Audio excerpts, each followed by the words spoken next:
नमस्कार बच्चों। आइए अभ्यास प्रश्न के शेष प्रश्नों पर चर्चा करें। अब तक पूर्ण वाक्यन उत्तर तक के प्रश्नों को हमने देख लिया था। अब इसके आगे बढ़ते हैं। कोष्टकात् उचितम पदम चित्वा प्रश्न निवारणम कुरुत। जो शब्द में जो रेखांकित शब्द है उस रेखांकित को आधार बनाकर उस शब्द को एक आधार बनाकर देखना है कि किम का रूप उसी वचन और लिंग में किस रूप में होगा, और उसी विभक्ति वचन और लिंग में किस रूप में होगा। तो जननी जन्मभूमि से स्वर्गात अपि गरीयसी, यहाँ स्वर्गात में पंचमी भक्ति है, तो स्वर्गात में पंचमी है तो किम का रूप भी पंचमी में आएगा। और स्वर्गात चूंकि पुल्लिंग में है तो किम का रूप हो जाएगा कस्मात। कस्मात काभ्याम केभ्य, तो ये सही उत्तर है कस्मात। अगला, भारत देश प्राचीन अस्ति। हमने इस पाठ में देखा है कि जैसा विशेष वैसे उसका विशेषण भी होता है। तो यहाँ प्राचीन भारत देश है इसलिए प्राचीन आया है, प्राचीन विशेषण है। तो प्राचीन है अर्थात जहाँ विशेषण होता है तो उसका रूप हमेशा कीदृश में होता है, तो किसी विभक्ति में नहीं आता है। कीदृश रूप चलता है। कीदृश मतलब कैसा। तो चूंकि पुल्लिंग है प्राचीन इसलिए कीदृशा भी पुल्लिंग में हो गया कीदृशा। यदि स्त्रीलिंग होता तो कीदृशी हो जाता, और नपुंसकलिंग होता तो कीदृशम हो जाता। एषा देशा प्रकृते क्रीड़ास्थलम स्थल अस्ति। प्रकृते क्रीड़ास्थल, प्रकृते रूप है प्रकृति का। प्रकृति अर्थात ईकारांत स्त्रीलिंग। ईकारांत स्त्रीलिंग में षष्ठी भक्ति। प्रकृते जैसे मते मत्यो मति नाम, वैसे प्रकृते प्रकृत्यो प्रकृति नाम। प्रकृते षष्ठी भक्ति है तो प्रकृते क्रीड़ास्थलम, तो किम का रूप षष्ठी में होता है कस्या। कस्या कयो कासाम, तो कस्या सही रूप हुआ कस्या। किम का रूप स्त्रीलिंग के षष्ठी में कस्या। संस्कृत भाषा प्राचीनतमा अस्ति। संस्कृत भाषा प्राचीनतमा, यहाँ भी विशेष विशेषण संबंधी है। भाषा है इसीलिए तमा हुआ। भाषा स्त्रीलिंग है इसलिए तमा भी स्त्रीलिंग में हुआ। तो ऊपर हमने बढ़ा इसका रूप इसका अर्थ हुआ कि संस्कृत भाषा प्राचीनतम है। तो इसको हिंदी में क्या कहेंगे, संस्कृत भाषा कैसी है। तो कैसा या कैसी के लिए कीदृश का प्रयोग होता है, हमने देखा अभी। अब ऊपर में कीदृशा था लेकिन चूंकि यहाँ पे प्राचीन तमा है स्त्रीलिंग है इसलिए यहाँ पे कीदृशी हो जाएगा। ये कीदृशी, संस्कृत भाषा कैसी है। भारतस्य प्राचीन नाम आर्यावर्त आसीत्। भारत का प्राचीन नाम आर्यावर्त था। भारतस्य षष्ठी का एक वचन भारतस्य, इसलिए किम का रूप भी कस्य हो जाएगा षष्ठी में, तो कस्य सही विकल्प है। अगला, निम्न विशेषण सह विशेष्यान योजित। विशेषणों के साथ विशेषण को जोड़ना है। जैसा विशेष वैसा ही विशेषण होता है, आप सबको मालूम है। तो इनको विशेष विशेषण को एक दूसरे से जोड़ना है। तो यहाँ अस्याह, ऐसी। अस्याह मतलब षष्ठी का एक वचन है तो उसका विशेषण भी विशेष्य भी षष्ठी के एक वचन में होगा। तो अस्याह मतलब समस्याया। अस्याह समस्याया, समस्या षष्ठी का एक वचन है समस्याया, और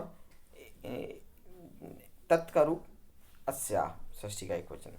अनेकाह, अनेकाह अर्थात स्त्रीलिंग। अनेकाह तो स्त्रीलिंग का प्रथमा बहुवचन, तो यहाँ भी स्त्रीलिंग का प्रथमा बहुवचन होगा विशेषण में भी। तो अस्याह नद्यः, अनेकाह नद्यः, अनेक नदियाँ, दोनों स्त्रीलिंग में। एषः, एषः है अर्थात पुल्लिंग है तो पुल्लिंग प्रथमा का एक वचन, तो एषः देशः, यह देश। अस्मिन्, अस्मिन् सप्तमी है, सप्तमी का एक वचन, तो इसका विशेषण भी सप्तमी के, इसका विशेष भी सप्तमी के एक वचन में होगा। तो नगरे सप्तमी एक वचन। एतेषु, एतेषु सप्तमी का बहुवचन है, तो एतेषु वाक्येषु। अब विविधा, विविधा अर्थात स्त्रीलिंग का बहुवचन, तो विशेष भी स्त्रीलिंग के बहुवचन में होगा, भाषा। विविधा भाषा, अनेक भाषाएं। आइए आगे बढ़े। मंजूषाया उचित पदम चित्वा रिक्त स्थानी पूर्यत। मंजूषा में से उचित पद को चुनकर रिक्त स्थान की पूर्ति करें। मुनिया डैश नमंती, यहाँ नदी का रूप है सब में। अब इसमें देखने हैं कि नदी का कौन सा रूप किस खाली स्थान में आता है। तो मुनिया डैश नमंती, मुनि डैश को नमन करते हैं। तो हमने ऊपर विभक्ति में देखा था कि नम का रूप यदि किसी लकार के साथ आता है तो द्वितीय विभक्ति हो जाती है। तो मुनि नमन करते हैं किसको? नदी को। तो ये हो जाएगा नदीम। तो नदीम पहला नदीम। मुनि नदी को नमन करते हैं। अहम प्रतिदिनम डैश तटम गच्छामि, मैं प्रतिदिन डैश तट पर जाता हूँ। तो कहाँ जाता हूँ? नदी के तट पर जाता हूँ। तो अहम प्रतिदिन नद्याः तटम गच्छामि, तो यहाँ पे नद्याः होगा। मैं प्रतिदिन नदी के तट पर जाता हूँ, नद्याः तटम गच्छामि। दूसरे, ग्रामे एका डैश बहती, गाँव में एक कौन बहती है?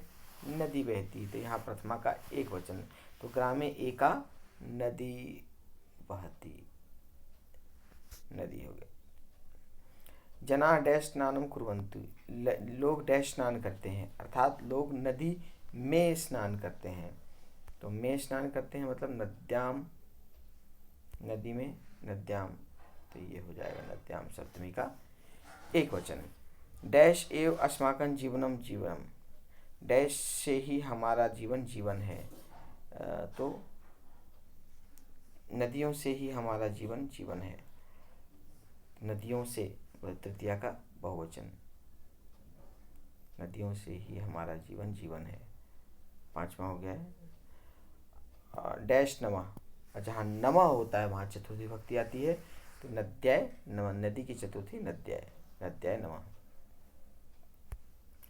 अगला, अधोलिखित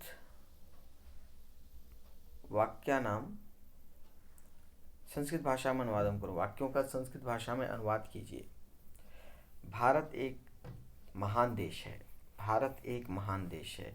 तो जब भी हम अनुवाद करते हैं तो सबसे पहले देखना चाहिए कि कर्ता क्या है और उसकी क्रिया क्या होगी। महान देश कौन है? भारत है।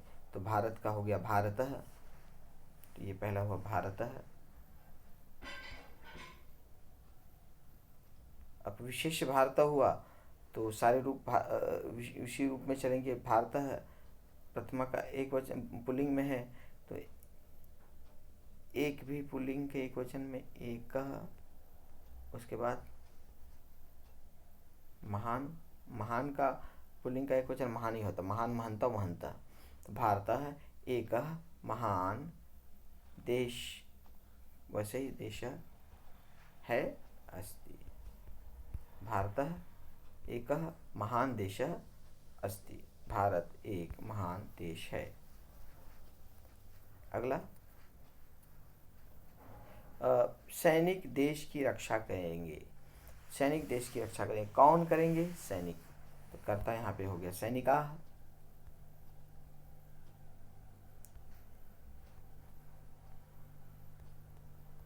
रक्ष के साथ द्वितीय विभक्ति आती है, तो जब द्वितीय विभक्ति आती है तो देश का देशम हो जाएगा, देशम। रक्षा करेंगे, लिट लकार है, ये हो जाएगा रक्षिष्यन्ति। सैनिकाः देशम रक्षिष्यन्ति, सैनिकाः देशम रक्षिष्यन्ति, सैनिक देश की रक्षा करेंगे। अगला, गंगा हिमालय से निकलकर खेतों को सींचती है, गंगा हिमालय से निकलकर खेतों को सींचती है। कौन? गंगा। तो गंगा करता हो गया गंगा। हिमालय से कहीं से निकलना अर्थात पंचमी विभक्ति, तो हिमालय का हिमालयात, हिमालयात। निकलकर हिमालयात निर्गत्य हिमालयात निर्गत्य, खेतों को मतलब क्षेत्र, क्षेत्र मतलब क्षेत्रम क्षेत्रो क्षेत्रान, अर्थात क्षेत्रान, सिंचती है सिंचती। गंगा हिमालयात निर्गत्य क्षेत्रान सिंचती। अगला प्रश्न, अगला वाक्य, दक्षिण में हिंद महासागर देश की रक्षा करता है। दक्षिण में हिंद महासागर देश की रक्षा करता है।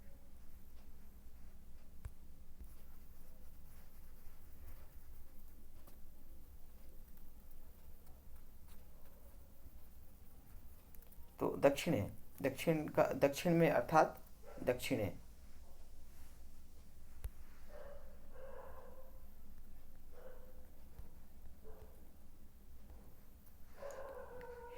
कौन? हिंद महासागर, तो करता हो गया हिंद महासागर। दक्षिणे हिंद महासागर, दक्षिणे हिंद महासागर देश की रक्षा, रक्षा के साथ द्वितीय विभक्ति होती है, तो देश का देशम,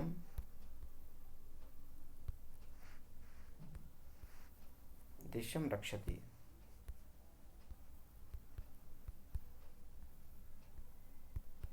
दक्षिणे हिंद महासागर देशम रक्षति, दक्षिणे हिंद महासागर देशम रक्षति।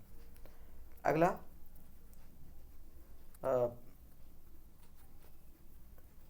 भारत में सभी धर्मों के लोग रहते हैं। भारत में अर्थात भारते, भारते सभी धर्मों के अर्थात षष्ठी का बहुवचन, तो सभी के साथ भी षष्ठी का बहुवचन होगा। धर्म पुल्लिंग है, धर्म का षष्ठी बहुवचन धर्माणाम, तो सर्व का सर्वेशाम, तो ये हो जाएगा सर्वेशाम धर्माणाम।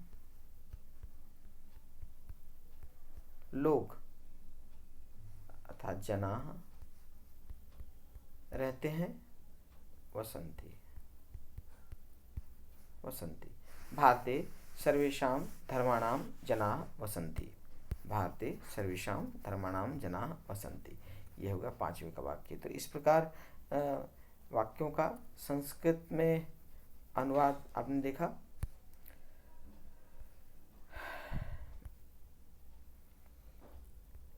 वाक्यों को शुद्ध कीजिए। विद्यालय विशाल क्रियाक्षेत्रम है, विशेष्य के अनुसार विशेषण होता है। यहाँ पे क्षेत्रम नपुंसक लिंग में है और पुल्लिंग यहाँ पे विशाल पुल्लिंग में दिया हुआ है, तो ये हो जाएगा विशालम। तो विद्यालय विशालम क्रीड़ा क्षेत्रम हो जाएगा। एषा आदर्श विद्यालयम अस्ति, यहाँ पे आदर्श यहाँ पे विशेषण है, तो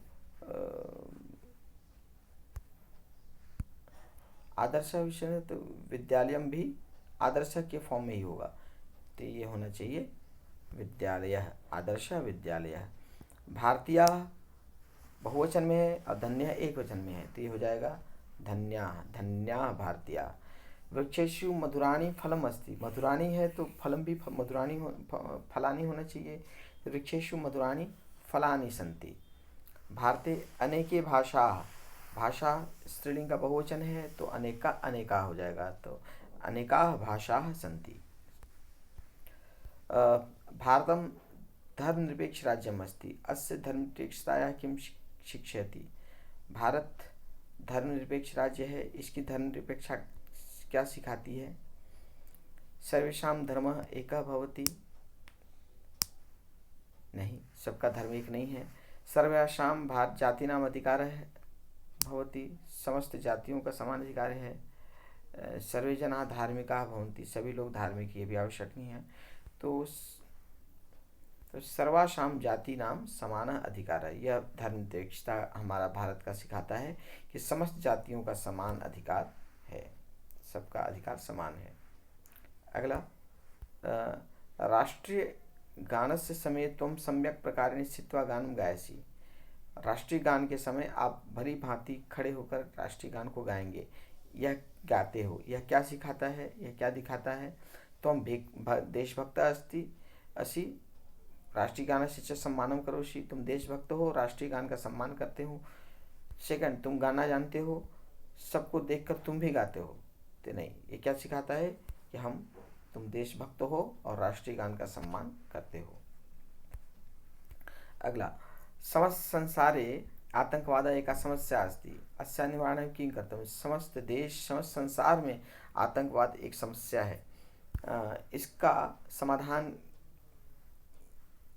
के लिए क्या करना चाहिए। भी डर कर घर में ही रह जाना चाहिए, संगठित होकर समस्या का समाधान करना चाहिए और सरकार से ही पर ही सब कुछ छोड़ देना चाहिए। क्या जरूरी है कि संगठित होकर इस समस्या का समाधान हम सब मिलकर करें। तो इस प्रकार समस्त अभ्यास प्रश्नों पर हमने चर्चा की और मुझे पूर्ण विश्वास है कि आपको भली भांति यह पाठ समझ में आ गया होगा। मिलते हैं अगली कक्षा में। नमस्कार।